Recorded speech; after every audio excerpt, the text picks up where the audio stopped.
Welcome to the Explainer. Okay, let's just dive right into this fascinating breakdown of how automated trading systems actually work behind the scenes.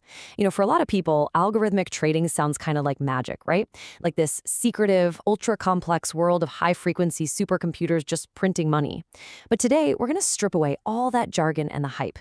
We're looking at the actual mechanical, scientific realities of how a successful quantitative system is built.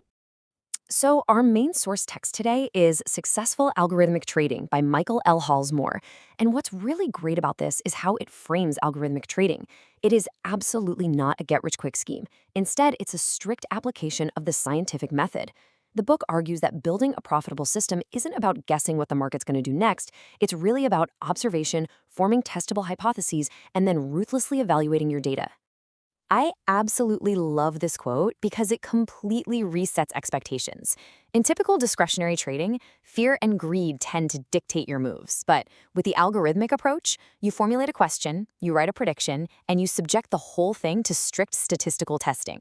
If your system breaks down later, you don't panic. You just go right back to your initial hypothesis and figure out exactly why the data changed. It's all about replacing those black box illusions with hard, testable realities. Here's a quick look at our roadmap for this explainer. First, the algorithmic advantage. Then, the illusion of backtesting.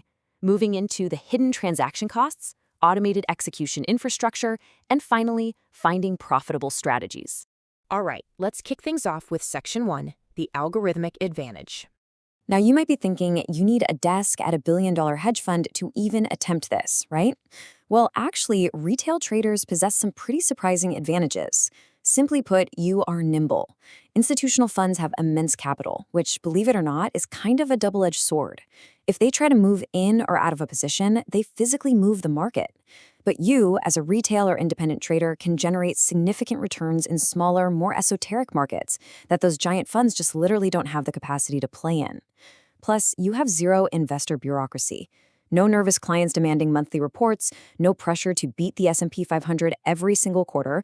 You answer only to your own risk parameters. Moving right along to Section 2, the illusion of backtesting. Okay, time for a bit of a harsh reality check.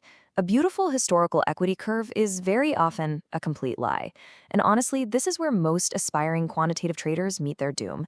They design a system that looks totally flawless on paper over the last 5 years, but the exact moment they turn it on with real money, it immediately starts hemorrhaging cash. Why?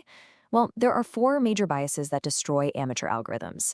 Optimization bias, which is often called curve fitting, happens when you just keep tweaking your parameters until your strategy perfectly matches past data. That makes it completely useless for future unseen data. Then there's look-ahead bias. This one is incredibly subtle. It's basically when a tiny bug in your code accidentally lets your algorithm peak at tomorrow's closing price to make today's trading decision. And then we have survivorship bias, which is one of the most deadly traps out there. Just think about it for a second. If you download a free stock data set from a basic finance website today, it only shows you the companies that exist right now. It conveniently leaves out all those .com companies that went to zero back in 2001. So if your backtest only runs on the winners, well, of course your algorithm looks like a genius. You absolutely have to use professional data that includes delisted and bankrupt entities so you can see how your system truly handles failure. Okay, on to Section 3, the hidden transaction costs. It's actually really easy to build a profitable system in a total vacuum where trading is free and instant, but reality is expensive. Relying on free composite feeds like Yahoo Finance can dangerously misrepresent what you're actually going to pay in a live market. Commission is pretty straightforward, right? It's just what your broker charges you. But slippage and market impact, those are the silent killers. Slippage is the difference between the price your algorithm saw when it fired the signal and the price it actually got. In the literal milliseconds it takes your order to reach the exchange, prices are already running away from you. If you're running a high-frequency or momentum strategy and you aren't subtracting these exact costs from your simulations, your projected profits are just an absolute fantasy. Which brings us to Section 4, automated execution infrastructure. Now that we know the risks, what architecture do we actually need to build this thing? Remember, we aren't just manually clicking buy and sell based on a spreadsheet anymore. We need an event-driven engine that runs flawlessly without human intervention. Running your life savings on a home PC means you are literally one power outage or one random Windows update away from total disaster. What if your system opens a massive short position and then your Wi-Fi just drops? No way. Serious retail traders eventually upgrade to a dedicated virtual private server, or VPS.